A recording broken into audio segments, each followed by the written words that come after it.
যে বাদশাহ, যে কাজীউল খুসসাত ইমাম বুখারীকে বোখারা থেকে তাড়িয়ে দিয়েছিলেন, সেই বাদশাহ সংবাদ শুনে তিনিও গেলেন ইমাম বুখারীর কদমের কাছে দাঁড়িয়ে দাঁড়িয়ে হাওয়াও করে কাঁদলেন। মানুষ জ্যান্ত থাকলে কিছু মানুষ বোঝে, আর যারা শত্রুতা করেও বা শুধু অপেক্ষা, হক আর নীতির উপরে দাঁড়িয়ে থাকলে মরার পরেও একদিন আল্লাহ তাদের বুঝ দেবেন।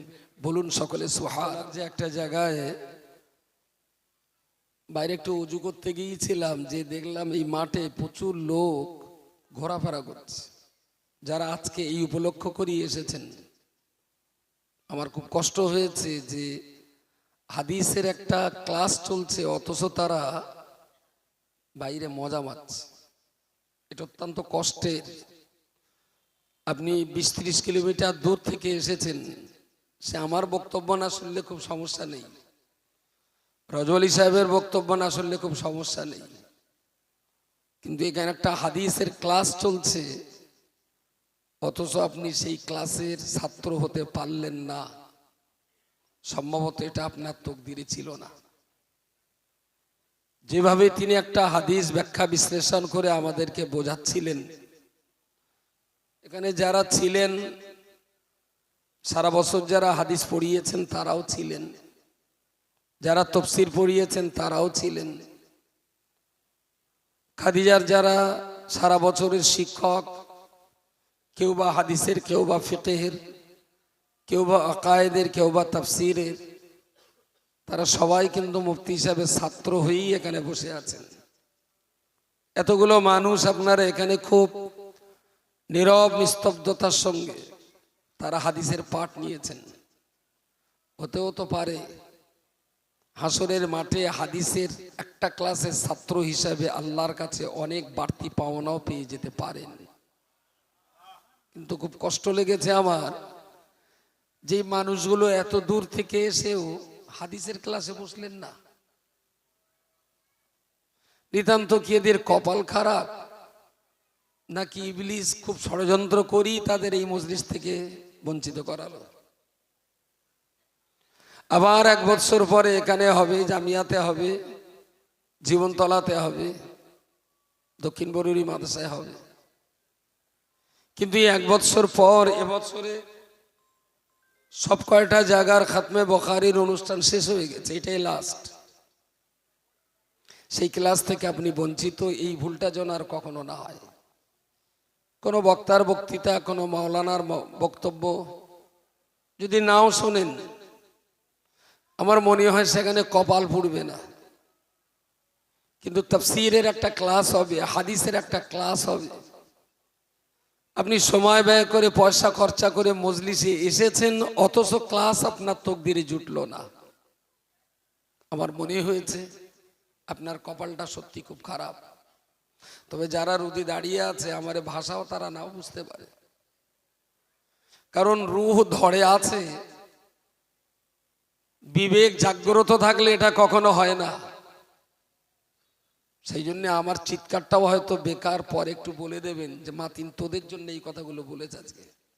এক্ষুনি আওয়াজ তারা নাও শুনতে পারে, কারণ ধরে রূহ আর বিবেক নেই এখন। যাক, হাদিস শরীফের ব্যাখ্যা বিশ্লেষণ সুন্দর করে তিনি বুঝিয়েছেন। হাসরের মাঠে মিজানের পাল্লায় আমাদের সওয়াব এবং গোনা দুই চাপানো হবে। যিনি যেমন কাজ করেছেন, লা যুলমাল ইয়াউমা, কোরআনে এই ভাষাটা এসেছে। আল্লাহ বলেছেন সেদিন কারো উপরে কোনো জুলুম করা হবে না। যিনি পাপ করেছেন তার পাপটাও তার পাল্লায় দেওয়া হবে, যিনি সওয়াবের কাজ করেছেন তার সওয়াবটাও তার সওয়াবের পাল্লায় দেওয়া হবে। তুমি এই জায়গাটা একটা বাড়তি পাওনা ইমানদারদের, আল্লাহওয়ালাদের জন্য। জীবনে যে পাপ আপনি করেছেন, একটা পাপ করলে হাসরের মাঠে মিজানের পাল্লায় একটাই পাবেন, আর দুনিয়াতে যদি একটা সওয়াবের কাজ করেন, হাসরের মাঠে মিজানের সওয়াবের পাল্লায় দুনিয়ার একটা সওয়াবের বিনিময়ে শত শত গুণ বেশি সওয়াব আপনি মিজানের পাল্লায় পেয়ে যাবেন। সুবহানাল্লাহ। আল্লাহ সওয়াবটাকে ইন্টারেস্টে ফেলে রেখেছেন। ইন্টারেস্ট বোঝেন না সুদ বোঝেন? কথা বলে না। ইন্টারেস্ট 10 টাকা দিলে 12 টাকা দেয়, যত দিন যায় তত তত বাড়ে। আল্লাহ বান্দা যে গোনা যেটা করবেন, আল্লাহ গোনাটা গোনাই রাখবেন, ওর কোনো ইন্টারেস্ট হবে না। কিন্তু বান্দা যেটা সওয়াবের কাজ করবেন, আল্লাহ সওয়াবের কাজে ইন্টারেস্ট সিস্টেম করে দিয়েছেন। একের বিনিময়ে আল্লাহ মিজানের পাল্লায় বহু গুণ সওয়াব বাড়িয়ে দেবেন। সুবহানাল্লাহ, সুবহানাল্লাহ। সেই মিজানের পাল্লা আমাদের অপেক্ষা করছে। আমাদের বাবা মা আত্মীয় স্বজন যারা কবরে গেছেন তাদের জন্যও অপেক্ষা করছে। আর এই বিচারের পরেই চূড়ান্তভাবে সিদ্ধান্ত হয়ে যাবে কে কোথায় কাটাবে, কে জান্নাতে আর কে জাহান্নামে। যে বুখারী শরীফের কিতাব আজকে পড়ানো হলো, এই বুখারী শরীফের যিনি প্রণেতা, যিনি সংকলক, ইমাম মুহাম্মদ ইবনে ইসমাঈল আল বুখারী রাহিমাহুল্লাহ, তিনি আমাদের রাশিয়ার বোখারা শহরের মানুষ ছিলেন, সৌদি আরব মক্কা মদিনার লোক না। যে মদিনাতে, যে মক্কাতে নবী কথা বলেছেন, যে মক্কা মদিনার মানুষ খুব কাছ থেকেই নবীকে দেখেছেন, যারা নবীর কথা শুনেছেন। হাদিস শুধু নবীর কথা নয়, হাদিস হলো নবীর ব্যবহার। হাদিস নবীর চুপ করে থাকা, নবীর বারণ করাটা হাদিস, রসুলের আদেশ করাটা হাদিস, রসুলুল্লাহর ঘুমিয়ে থাকাটাও হাদিস, রসুলুল্লাহর টয়লেটে যাওয়াটাও হাদিস, রসুলুল্লাহর গোসল করাটাও। সাহাবী বলছেন, আমি নবী পাককে এই অবস্থায় শুয়ে থাকতে দেখেছি। একজন সাহাবী, তাকে জিজ্ঞেস করা হলো, আপনি নবীকে কোনোদিন শুয়ে থাকতে দেখেছেন? তিনি বললেন, হ্যাঁ, আমি নবীকে স্ব অবস্থাতেই দেখেছি। বললেন, কিভাবে তিনি শুয়েছিলেন? বললেন, ডান দিকে কাত হয়ে ডান হাতটা এখানে দিয়ে বাম হাতটা দেহের উপরে বিছিয়ে রেখে তিনি কিবলামুখী হয়ে শুয়েছিলেন। মুহাদ্দিসগণ ওই কথাটাও হাদিসের কিতাবে লিপিবদ্ধ করে বললেন যে রাসূলুল্লাহর শোয়ার পদ্ধতি যেটা সাহাবী বললেন, সাহাবীর বর্ণনা করা, নবী তো ঘুমিয়েছিলেন, নবী কথা বলেননি, ইশারা করেননি, আদেশও করেননি, নিষেধও করেননি, শুধু ঘুমিয়েছিলেন। সাহাবী নবীর ঘুমের বর্ণনা যেটা করেছেন ওটাও হাদিস। ওটাও আপনি ভাববেন না হাদিস মানেই নবীর কথা, হাদিস মানেই নবীর কথা নয়। নবীর আচার ব্যবহার, নবীর চালচলন, তার খাওয়া পেওয়া, তার ব্যবসা বাণিজ্য, তার চাষাবাদ, তার চাকরি বাকরি, তার নেতৃত্ব, তার ইমামতি, যেখানে তিনি কোনো কথা বলেননি কিন্তু অন্যেরা তাকে দেখে তার সেই বর্ণনাটা ব্যাখ্যা দিয়েছেন, সেটাও হাদিস শরীফ। আজকে ইমাম মুহাম্মদ ইবনে ইসমাঈল আল বুখারী রাহিমাহুল্লাহ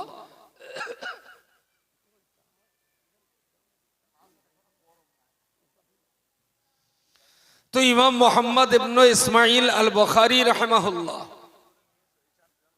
তিনি অন্ধ হয়ে জন্ম নিয়েছিলেন, অত্যন্ত গরিব পরিবারে জন্ম নিয়েছিলেন।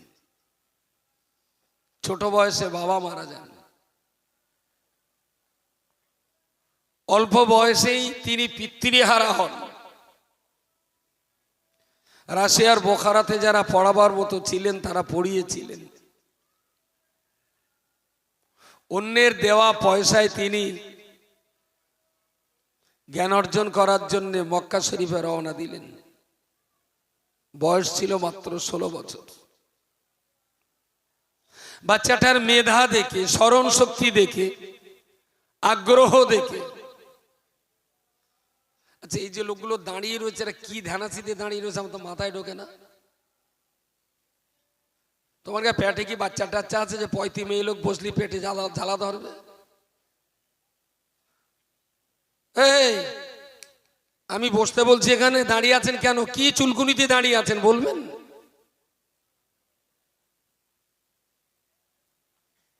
তোমাদের কোনো স্বেচ্ছাসেবক থাকে না কেন বলে? স্বেচ্ছাসেবক থাকবে না কেন? হয়তো এখানে বসতে হয়, হয়তো জানে না, বাড়িতে হয়তো বউ বলে দেয়নি যে ওখানে বসো কোনি।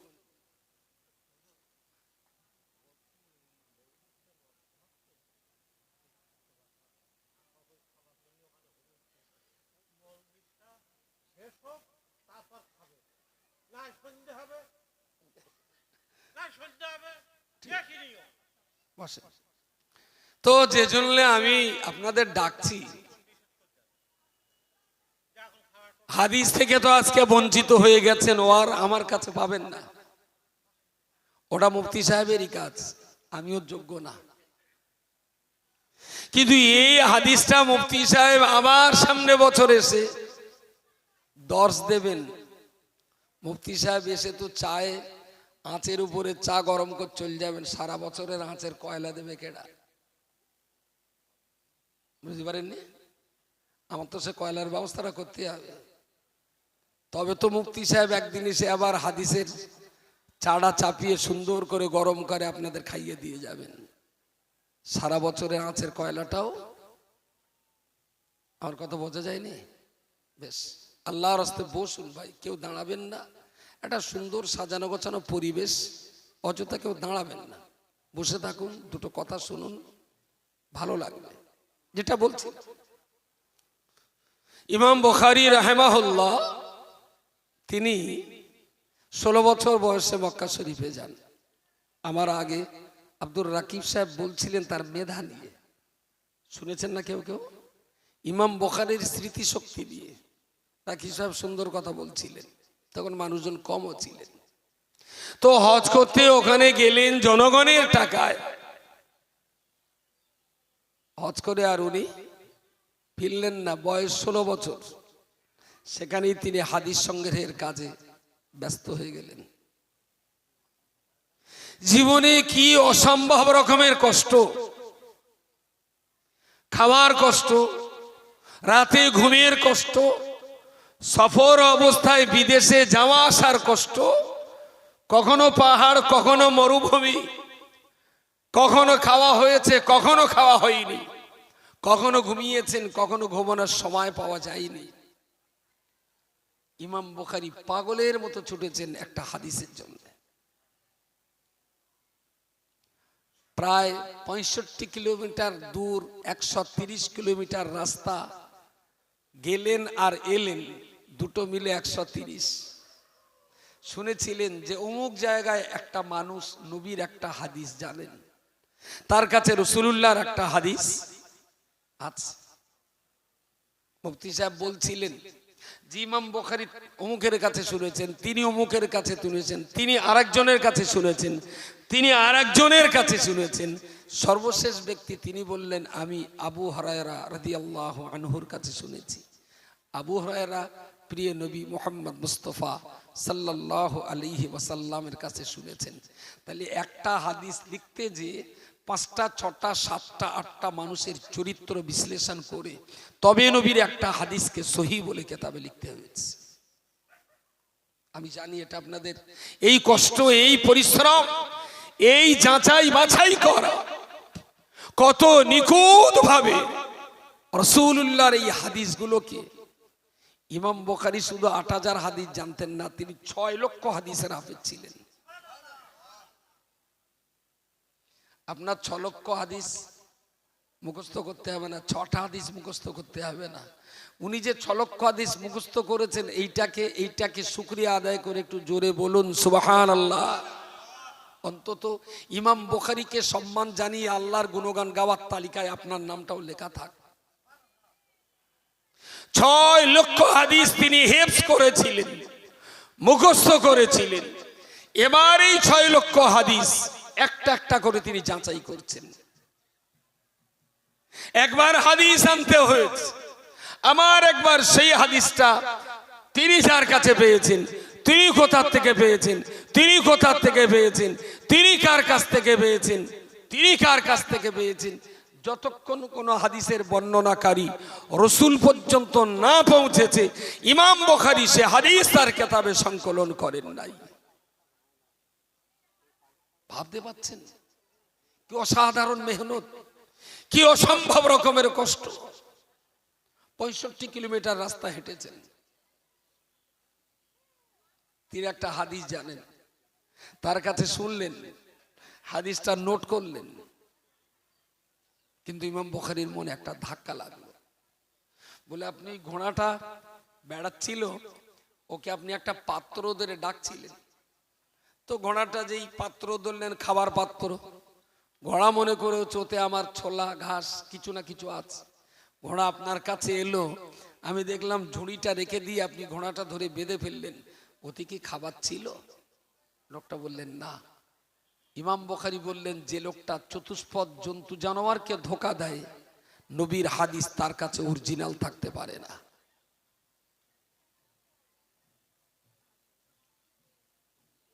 আপনি ভাবতে পাচ্ছেন? 65 কিলোমিটার রাস্তা, কখনো মরুভূমি, কখনো পাহাড়, কখনো জল, কখনো রোদ, কখনো খাওয়া হয়েছে, কখনো খাওয়া হয়নি, কখনো উত্তপ্ত মরুভূমির উপরে প্রখর সূর্যের রৌদ্রে ইমাম বুখারীকে কাপড় মুড়ি দিয়ে শুয়ে থাকতে হয়েছে। এই বিরাট রাস্তা যাওয়ার পরেও যখন দেখলেন এই লোকটা একটা হাদিস বলেছেন ঠিকই, কিন্তু যিনি বর্ণনা করেছেন তিনি ঘোড়ার সঙ্গে ধোঁকা দিয়েছেন, ইমাম বুখারী ওই হাদিসটা তিনি তার বুখারী শরীফে সংকলন করেননি। আপনি এসেছেন 60 কিলোমিটার দূরের থেকে, হাঁটেননি, গায়ে রোদ লাগেনি, বৃষ্টিতে ভিজতে হয়নি, গাড়িতে করে এসেছেন, আবার গাড়িতে চলে যাবেন। ইমাম বুখারীর 65 কিলোমিটার রাস্তা, আপনি এসেছেন 65 মিনিটে, ইমাম বুখারীর সময় লেগেছিল 65 ঘন্টা। আপনি এসেছেন আজকে খাদিজায় হাদিস শুনতে, ইমাম বুখারী হাদিস নিতে গিয়েছিলেন, আর সেই হাদিসটা আজকে আপনি শুনতে এসেছেন, কিন্তু আপনার গায়ের ঘাম ঝরেনি, আপনার রোদের কষ্ট হয়নি, আপনার খাওয়ার কষ্ট হয়নি, আপনার ঘুমের কষ্ট হয়নি, কিন্তু একটা হাদিস নিতে ইমাম বুখারীকে কখনো কখনো 1 সপ্তাহ সময় দেওয়ার পরেও একটা চতুষ্পদ জন্তু জানোয়ারকে ধোঁকা দেওয়ার কারণে সেই হাদিস তিনি বুখারী শরীফে লিপিবদ্ধ করেননি। আর আজকে সেই বুখারী, ইমাম বুখারীকে দেশ ছাড়তে হয়েছিল এই হাদিসের জন্যই। ইমাম বুখারীকে দেশের জনগণের কাছে গালিগালাজ শুনতে হয়েছিল এই বুখারী শরীফের জন্য। জনগণ তাকে অপবাদ দিয়েছিলেন এই বুখারী শরীফের জন্য।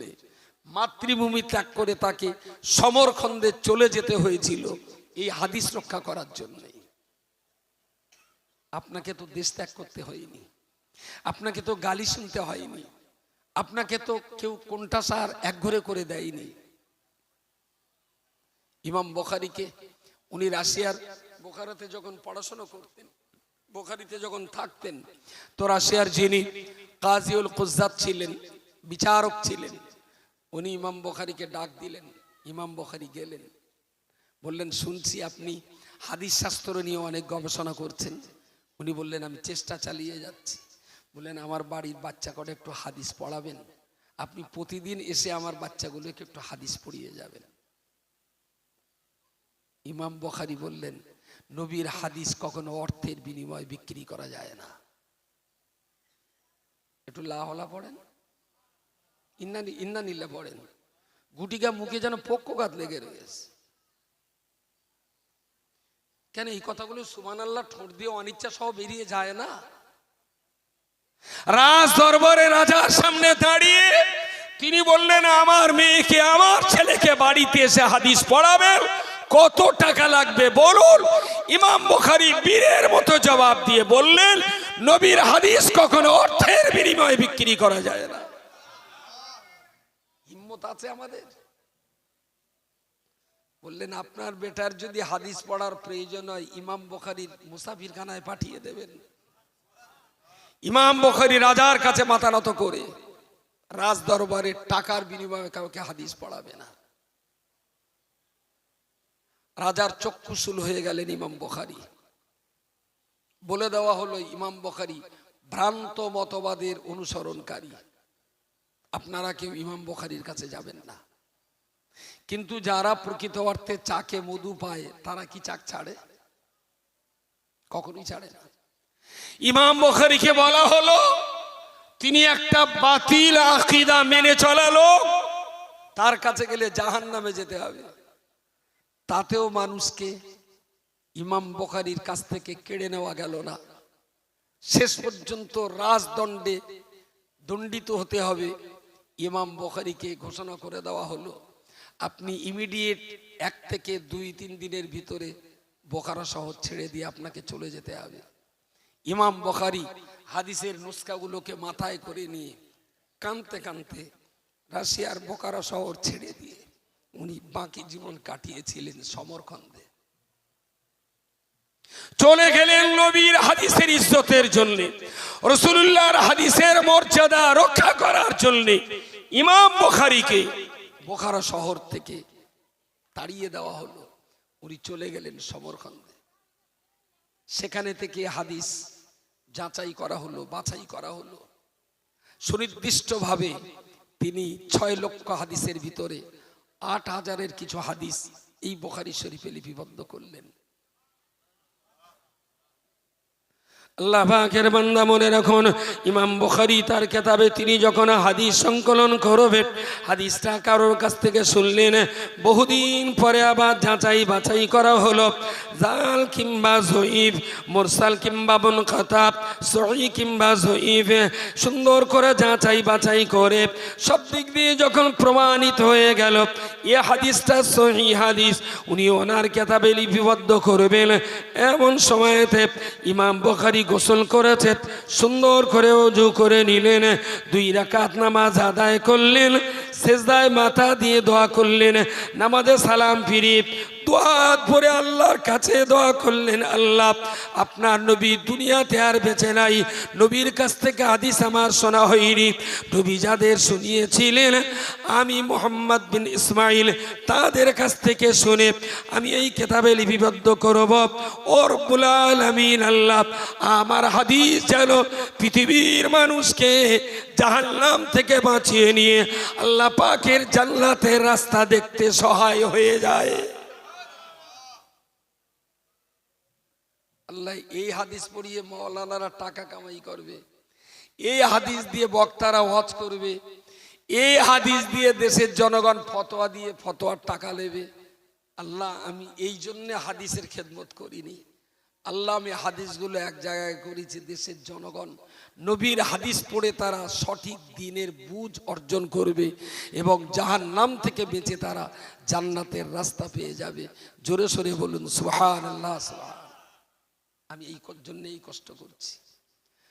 গোসল করবেন, 2 রাকাত নামাজ পড়বেন, আল্লাহর কাছে দোয়া করবেন, তারপরে একটা হাদিস তিনি লিপিবদ্ধ করবেন।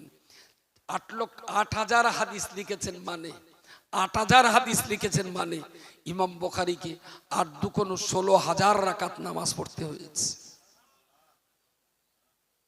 ইমাম বুখারীকে 8,000 বার গোসল করতে হয়েছে। আজকে বাছাই করেছেন 3টে হাদিস, কিতাবে নোট করবেন। গোসল করলেন, ওযু করলেন, নামাজ পড়লেন, দোয়া করলেন, একটা হাদিস লিখলেন, ফের গোসল করেছেন, আবার ওযু করেছেন, আবার নফল নামাজ পড়েছেন, আবার দোয়া করেছেন, আর একটা হাদিস লিখেছেন। আমরা হাদিস নিয়ে না খেলা করি, আমরা হাদিস নিয়ে ইয়ার্কি করি, আমরা হাদিসের মর্যাদা বুঝি না। যারা কষ্ট করে হাদিস সংগ্রহ করেছেন তারা এর মর্ম বোঝেন। প্রিয় শ্রোতা মণ্ডলী মনে রাখুন, আমি আপনাকে বলতে চাইছি ইমাম বুখারী রাহমাতুল্লাহ আলাইহি, ইমাম বুখারী তিনি হাদিসগুলো যাচাই বাছাই করলেন। 6 লক্ষ হাদিসের ভিতর থেকে 8,000-এর মতো হাদিস তিনি কিতাবে সংকলন করলেন। তার দুনিয়ার জীবনের শেষ দিন চলে এলো, উনি ইন্তেকাল করলেন। ওনার ইন্তেকালের পরে সমরখন্দেই তার জানাজা সুসম্পন্ন হলো। ও বান্দা মনে রাখতে হবে, ইমাম ইমাম বুখারী জানাজা নামাজ সুসম্পন্ন হওয়ার পরেতে কবরে মাটি দাফন করা হলো। যারা যারা হাতে করে মাটি নিয়ে দাফন করেছিলেন, ওরা হাত মুখ ধুয়ে সেই হাত যখন নিজের মুখ ধোয়ার জন্য মুখে দিলেন, ওরা বুঝতে পারলেন ওদের হাত দিয়ে মেশকে আম্বারের মতো সুগন্ধি প্রকাশিত হচ্ছে। বিরাট সুগন্ধি। বুঝলেন, আমি তো আসার সময় তো আতর মেখে আসিনি, আমার গায়ে তো আতর লাগানো ছিল না, কিন্তু হাতে এত সুগন্ধি আসছে কিভাবে? খুঁজতে খুঁজতে দেখলেন গায়ে একটু কবরের মাটি লেগেছিল, সেই মাটিটা একটু টিপ কেটে তুলে নাকে দিয়ে দেখলেন আসলে সুগন্ধটা কবরের মাটি থেকে আসছে। সবারই হাতে সুগন্ধ। দেখতে দেখতে দেখতে দেখতে মানুষ বুঝে গেল যে ইমাম বুখারীর কবরের মাটি থেকে সুগন্ধ হচ্ছে। যত মাটি তারা দিয়েছিলেন তত মাটি তারা যে যার মতন মুঠো ভর্তি বাড়ি নিয়ে গেল। আজকে থেকে আতর না মেখে ইমাম বুখারীর কবরের মাটি মাখলেই ভালো হবে। ইমাম বুখারী রহমাতুল্লাহ আলাইহির কবরে না জানা মানুষগুলো যখন একদিক দিয়ে মাটি চাপা দিয়ে যান, জানাশোনা মানুষগুলো তখন আর একদিক দিয়ে সেই মাটি নিয়ে তারা কবর আলগা করে ফেলেন। ও বান্দা মনে রাখুন, ইমাম বুখারীর কবরের মাটি রক্ষা করার জন্য গভীর রাত হয়ে গেল। যে মাটির সঙ্গে ইমাম বুখারীর কবরের সম্পর্ক তৈরি হয়ে গেল, ও মাটিটা মেশকে আম্বারের মতো সুগন্ধি প্রকাশিত হতে লাগলো। পুলিশ প্রশাসন চলে এলো, চতুর্দিক থেকে পুলিশ ব্যারিকেড করে সমস্ত জনগণ হটিয়ে দিয়ে সেখানে জনশূন্য করে পুলিশ চলে গেল।